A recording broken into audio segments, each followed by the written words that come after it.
প্রতিদিনের চিন্তা ও প্রার্থনা। 31 আগস্ট। দিনের প্রধান চিন্তা। তুমি যদি এই জগতের অন্ধকার দূর করিতে চাও, তবে নিজের প্রফুল্লতা অক্ষুণ্ণ রাখিয়াই তুমি সে কাজে সমর্থ হইবে। মুখস্থ করা যায়, একা একা ছিলাম আমি দাঁড়াইয়া অন্ধকারে, লক্ষ্যহীন, যদিও বা আশামুখী হয়ে। হঠাৎ আসিল আমার কাছে এক প্রদীপ শিখা, যাহা হয়নি জ্বলিত। কোথা হতে আসিল সে জানি না তো আমি। দেখাইল সে আমারে পথ চলিতে সম্মুখে, বারবার বহুবার।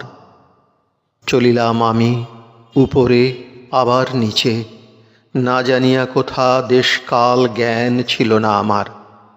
ওহে গুহ্য অজানা প্রদীপ, যেজন পাঠাইল তোমায় দেখাইতে আমারে পথ, আমি যে গো তার চিরদিন, চিরকাল, অনন্ত দিবস। উপদেশ। প্রফুল্লতার আলো যখন আমরা জ্বালাই, তখন আমাদের চিন্তা ও কাজ সকলই কল্যাণদায়ক হয়। যদি কোনো লোক বিষণ্ণ মুখ হইয়া সময় কাটায়, তাহার সঙ্গে কাঁদিয়া বা বিলাপ করিয়া তুমি তাহার কোনো উপকার করিতে পারো না। তাহার সামনে আলো জ্বালাইয়া দাও, তবেই তাহার বিষাদ কাটিয়া যাইবে।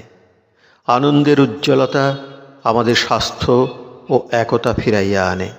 ইহা হতাশ ভগ্নোৎসাহ প্রাণে নূতন আশা জাগায়। ইহা এক মহাসংগঠন শক্তি। ইহার সাহায্যে আমরা চিন্তায় ও কার্যে নূতন বল লাভ করি। প্রার্থনা।